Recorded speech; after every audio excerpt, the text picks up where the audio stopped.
નમસ્કાર વિદ્યાર્થી મિત્રો. ધોરણ 12 સાયન્સના વિદ્યાર્થી મિત્રોનું હું હાર્દિક સ્વાગત કરું છું.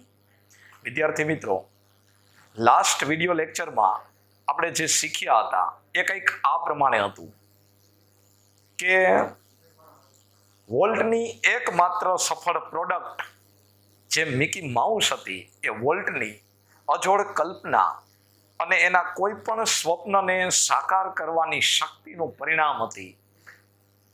એક વખત જ્યારે લેખકના પુત્ર રોય એડવર્ડને ઓરીનો રોગ થયો ત્યારે વોલ્ટ એની ઘરે આવ્યો અને રોય એડવર્ડને એ પિનાકીઓની વાર્તા કહી જે પિનાકીઓનું શૂટિંગ એ સમયે તે કરી રહ્યો હતો.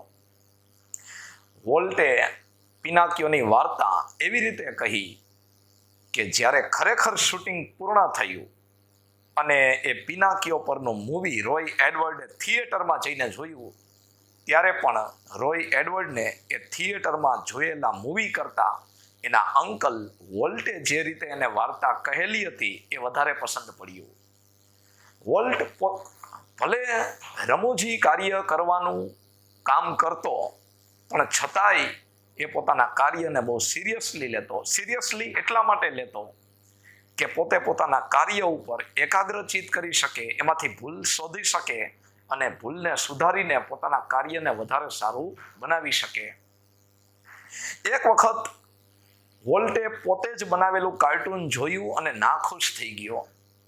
એટલે વોલ્ટે પોતાના કર્મચારીઓ પાસે અભિપ્રાય લીધો કે તમને બધાને આ કાર્ટૂન કેવું લાગ્યું. એટલે વોલ્ટની ના ખુશી જોઈને બધાએ એ પ્રમાણે જ કહ્યું કે આ કાર્ટૂન બરાબર નથી. એટલે વોલ્ટ ચીડાઈ ગયો અને એ લોકોને એવું કહે છે કે જો તમારે તમારો અભિપ્રાય ન આપવું હોય, હું જેમ કહું એવી રીતે જ બોલવું હોય તો પછી તમારે અભિપ્રાય આપવાની જરૂર નથી, તમારા માટે રબર સ્ટેમ્પ લાવીશ. અને યસ વોલ્ટ એવો સિક્કો મારી દેવાનો એટલે હું સમજી જઈશ.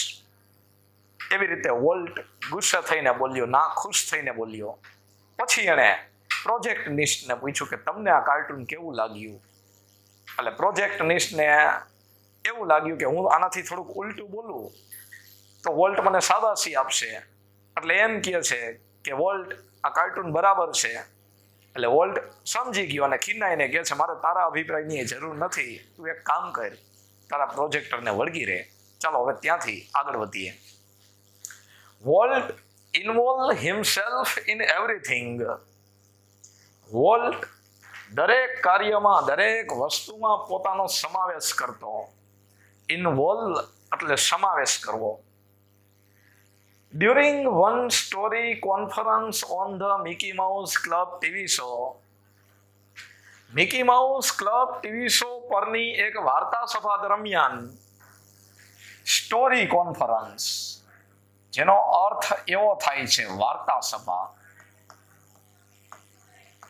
તો Mickey mouse club TV show પરની એક વાર્તા સભા દરમિયાન ધ સ્ટોરીમેન એટલે કે વાર્તા કહેવા વાળો માણસ, પોઇન્ટર ઇન હેન્ડ, હાથમાં દર્શક લાકડી સાથે. પોઇન્ટર એટલે દર્શક લાકડી,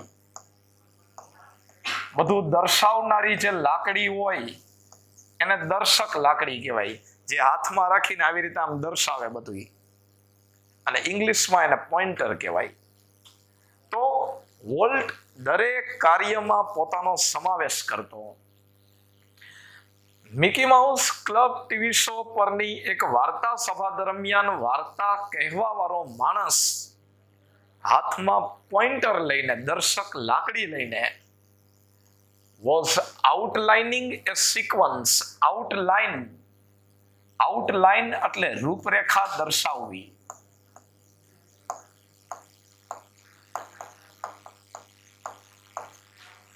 અને સિક્વન્સ એટલે ઘટનાક્રમ.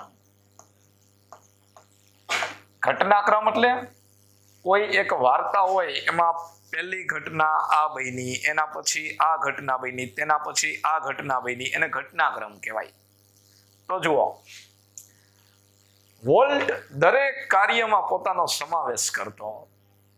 Mickey mouse club TV show પરની એક વાર્તા સભા દરમિયાન વાર્તા કહેવા વાળો માણસ હાથમાં દર્શક લાકડી સાથે how to ride A bicycle, cycle કેવી રીતે ચલાવવી એનો ઘટનાક્રમની રૂપરેખા દર્શાવી રહ્યો હતો. કે ચાલો સૌથી પહેલા વહેલા સાયકલ ઉપર બેસો, પછી હેન્ડલ પકડો, એવા એક ઘટનાક્રમની રૂપરેખા દર્શાવતો હતો. અને રૂપરેખા દર્શાવતા એ વાર્તા કહેવા વાળો માણસ એવું બોલે છે કે now when you get on your bicycle,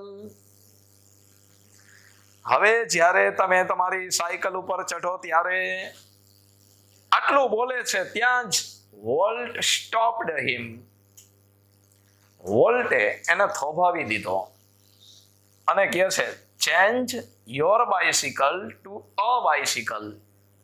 તું આ યોર બાઇસિકલ શબ્દ બોલ્યો છે ને એની જગ્યાએ અ બાઇસિકલ શબ્દ બોલ. રિમેમ્બર, યાદ રાખજે કે every kid is not fortunate. Fortunate એટલે ભાગ્યશાળી, લકી. યાદ રાખજે કે દરેક બાળક એટલું ભાગ્યશાળી નથી હોતું. કેટલું? To have a bicycle of his own, કે જેની પાસે એની પોતાની સાયકલ હોય એવું દરેક બાળક ભાગ્યશાળી નથી હોતું. અહીંયા યોર બાઇસિકલ, એમાં યોર એ માલિકી દર્શાવતો શબ્દ છે અને એ માલિકી દર્શાવતા શબ્દને કાઢવાનું કહે છે. એટલે તમે વિચારો કે વોલ્ટ નાની નાની બાબતોનું કેટલું ધ્યાન રાખતો. એટલે જ ફરીથી પેરેગ્રાફ જુઓ. વોલ્ટ દરેક વસ્તુમાં પોતાને ઇન્વોલ્વ કરતો.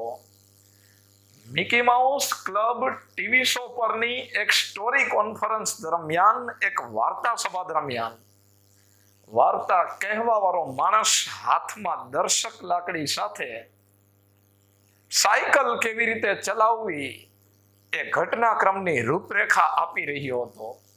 અને રૂપરેખા આપતા આવું બોલે છે કે હવે જ્યારે તમે તમારી સાયકલ ઉપર ચડો ત્યારે, આટલું બોલે છે ત્યાં જ વોલ્ટ એને અટકાવી દે છે અને એમ કહે છે કે તારા વાક્યમાંથી આ યોર બાઇસિકલ શબ્દને ડિલીટ કરીને અ બાઇસિકલ બોલ.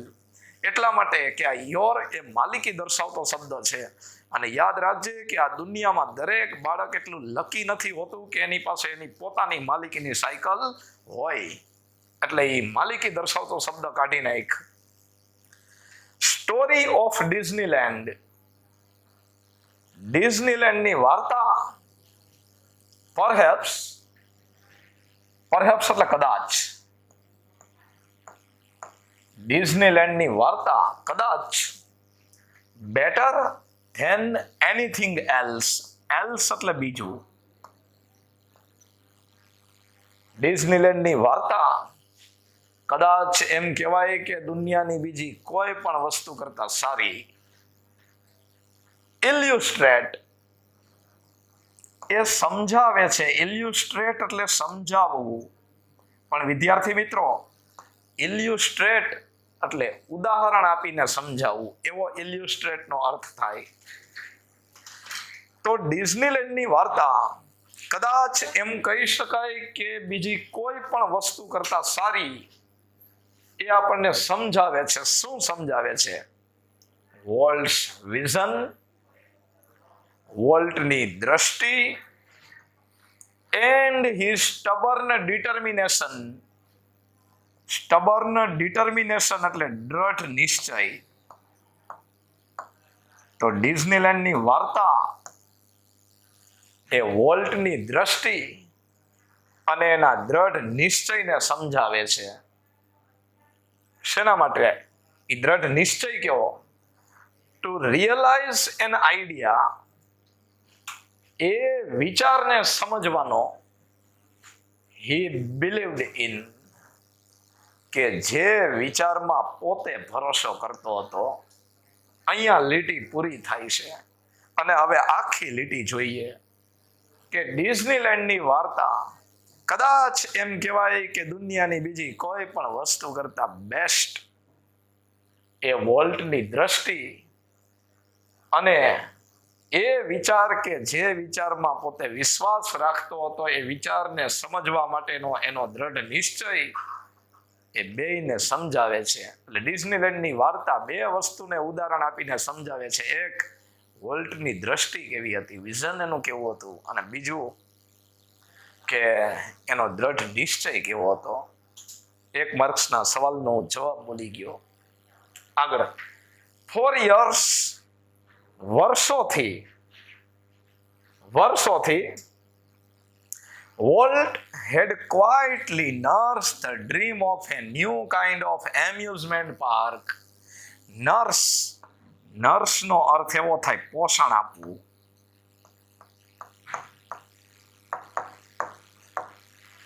તો વર્ષોથી વોલ્ટે પોષણ આપેલું હતું શેને? એ new kind of amusement park, એક નવા જ પ્રકારના એમ્યુઝમેન્ટ પાર્ક બનાવવાના સ્વપ્નને.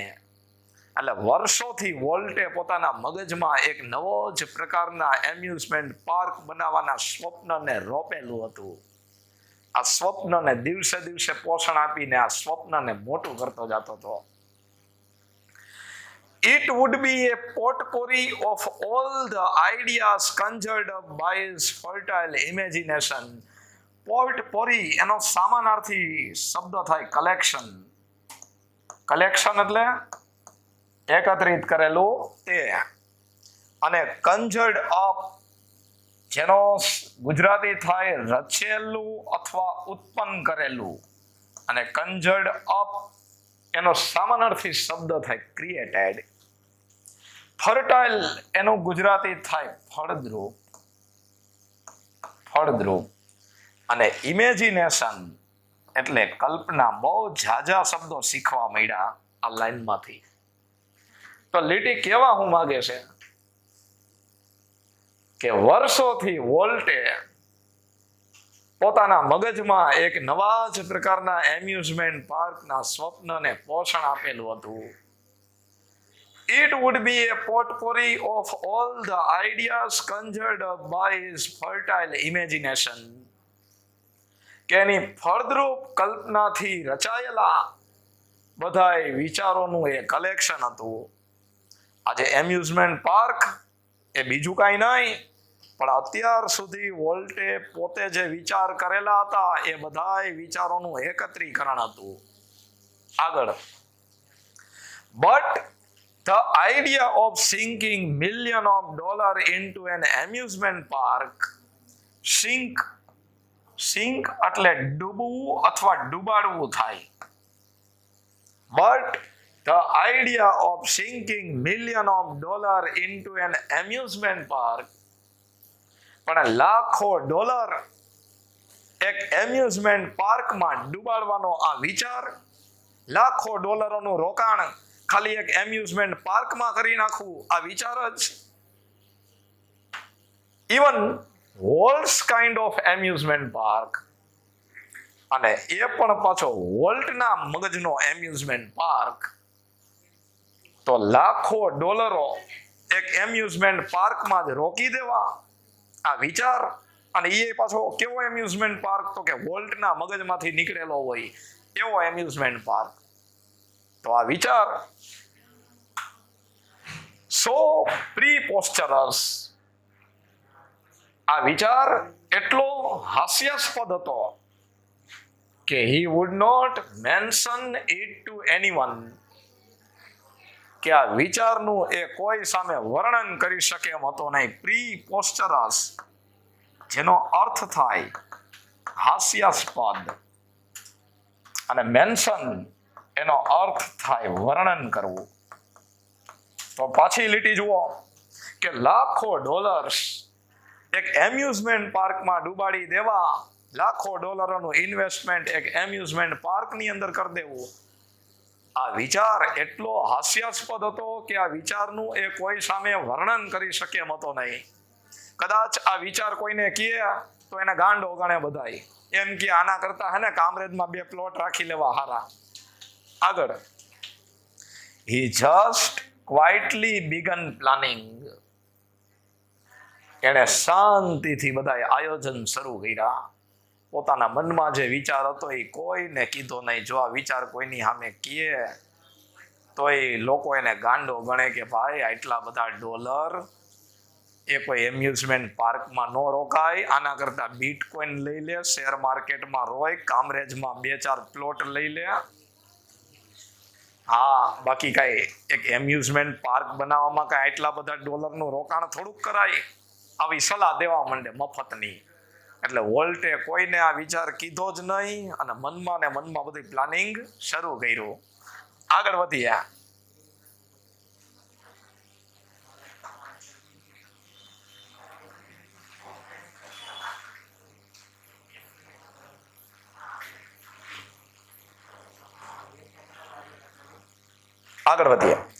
એઝ યુઝ્યુઅલ, હંમેશની જેમ, he infused all of us with his own enthusiasm. infuse એટલે પ્રેરિત કરવું, પ્રેરણા આપવી અથવા પ્રેરિત કરવું. અને enthusiasm એનો અર્થ એવો થાય ઉત્સાહ. enthusiasm એટલે ઉત્સાહ. તો એઝ યુઝ્યુઅલ, હંમેશની જેમ, he infused all of us, એણે અમને બધાને પ્રેરિત કરી દીધા, ઉત્સાહિત કરી દીધા. શેનાથી? with his own enthusiasm, એના પોતાના ઉત્સાહથી. હંમેશની જેમ વોલ્ટે એના પોતાના ઉત્સાહથી અમને બધાને ઉત્સાહિત કરી દીધા. ક્યારે? when he finally told us about the new project, અંતે જ્યારે તેણે પોતાના પ્રોજેક્ટ વિશે અમને કહ્યું કે ચાલો મારે આવો એક એમ્યુઝમેન્ટ પાર્ક બનાવવો છે. આ પ્રોજેક્ટ વિશે અંતે તેણે જ્યારે અમને બધાને કહ્યું ત્યારે એણે એના પોતાના ઉત્સાહથી અમને બધાને ઉત્સાહિત કરી દીધા. એટલે someone asked, કોઈ વ્યક્તિએ પૂછ્યું, volt, how should the Disneyland look? Volt, તું મને કહે કે ડિઝનીલેન્ડ કેવું દેખાવું જોઈએ. તું જે ડિઝનીલેન્ડ નામનો એમ્યુઝમેન્ટ પાર્ક બનાવવા ઈચ્છે છે તો આ ડિઝનીલેન્ડ કેવું દેખાતું હશે એ તો એકવાર કહે. એટલે વોલ્ટ કહે છે, it should look like nothing else on this earth. કે ડિઝનીલેન્ડ આ પૃથ્વી પરની બીજી કોઈ પણ વસ્તુ જેવું દેખાવું ન જોઈએ. આ ડિઝનીલેન્ડ એ પૃથ્વી પરની દરેક વસ્તુ કરતા કંઈક અલગ જ હોવું જોઈએ, એકદમ યુનિક હોવું જોઈએ. એવું વોલ્ટે તરત જવાબ આપ્યો. પ્રેડિક્ટેબલી એટલે પછી જેમ આગાહી કરી શકાય તેમ, we had trouble raising money. કે અમને બધાયને પૈસા ભેગા કરવામાં મુશ્કેલી પડી ગઈ.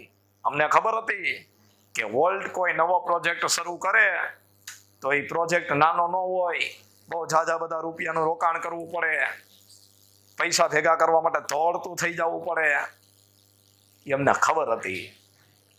એટલે જેવો વોલ્ટે નવા પ્રોજેક્ટ વિશે વાત કરી એટલે પછી તો જેમ આગાહી કરી શકાય તેમ અમને બધાને પૈસા ભેગા કરવામાં બહુ મુશ્કેલી ઊભી થઈ.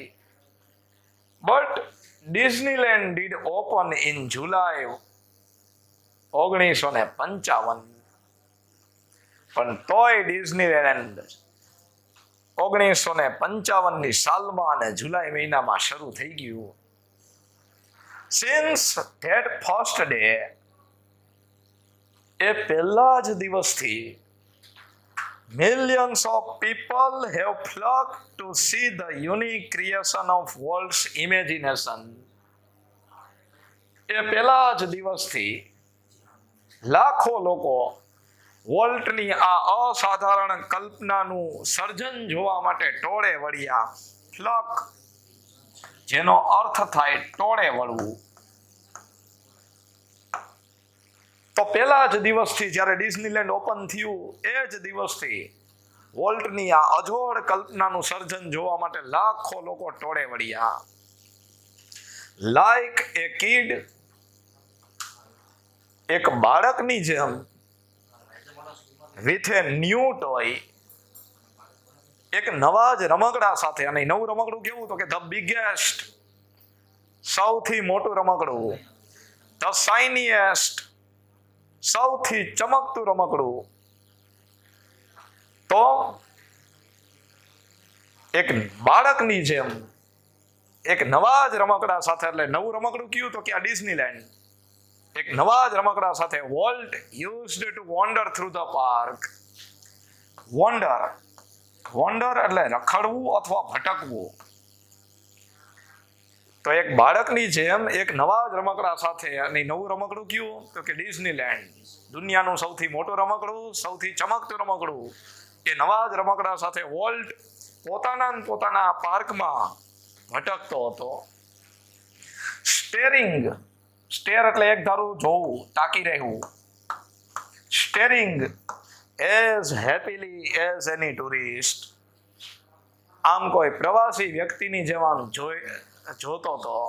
કોઈ પ્રવાસી વ્યક્તિ આમ જોવે એવી રીતે પોતાના પાર્કમાં ચારેય બાજુ નજર કરતો હતો, આમ એક બાળકની જેમ. તો વિદ્યાર્થી મિત્રો, અહીંયા આપણે આપણો લેક્ચર પૂર્ણ કરીએ.